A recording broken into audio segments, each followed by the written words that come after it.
আসসালামু আলাইকুম। আজকে আমি চলে আসলাম ব্রাহ্মণবাড়িয়া জেলার নবীনগর থানা হারগর গ্রামের ইতিহাসের এক নীরব সাক্ষীর কাছে। এই মাটির নিচে ঘুমিয়ে আছেন মুক্তিযুদ্ধের ইতিহাসের হাজারো অজানা শহীদ।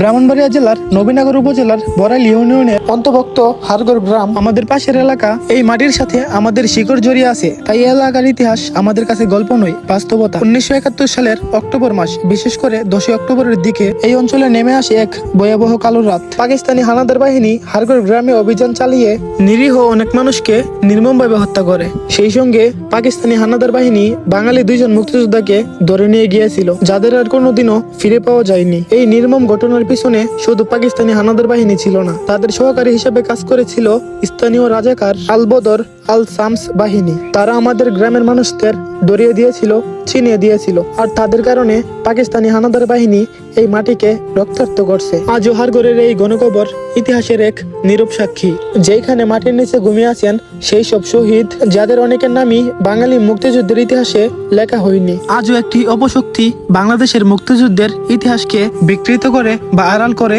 সত্যকে মুছে ফেলার চেষ্টা করছে, কিন্তু ইতিহাস কখনো মুছে ফেলা যায় না। শহীদের রক্ত তার সবচেয়ে বড় প্রমাণ। হারগর গণকবর 1971 সালের সেই কালো রাতের ইতিহাস, যেখানে মাটির নিচে ঘুমিয়ে আছেন অসংখ্য শহীদ। আসেন আমরা মুক্তিযুদ্ধের সঠিক ইতিহাস জানি এবং সত্যকে তুলে ধরি এবং নতুন প্রজন্মের কাছে পৌঁছে দিই, যাতে সবাই যুগের পর যুগ এই ইতিহাস মনে রাখে। আসল ইতিহাস জানি, সত্য বলি, নতুন প্রজন্মকে জানাই, যাতে এই দেশের স্বাধীনতার ইতিহাস সবসময় সবার মুখে মুখে থাকে। আপনারা কেউ এই গণকবর দেখার জন্য কখনো কি আসছিলেন, বা এই গণকবর সম্পর্কে আপনারা কতটুকু জানেন? আপনারা যদি এই গণকবর সম্পর্কে কোনো কিছু জেনে থাকেন তাহলে অবশ্যই কমেন্টে জানাবেন। আজকের মতো ভিডিওটা এই পর্যন্তই ছিল। দেখা হবে পরবর্তী নতুন এক ভিডিওতে। সবাই ভালো থাকবেন, সুস্থ থাকবেন।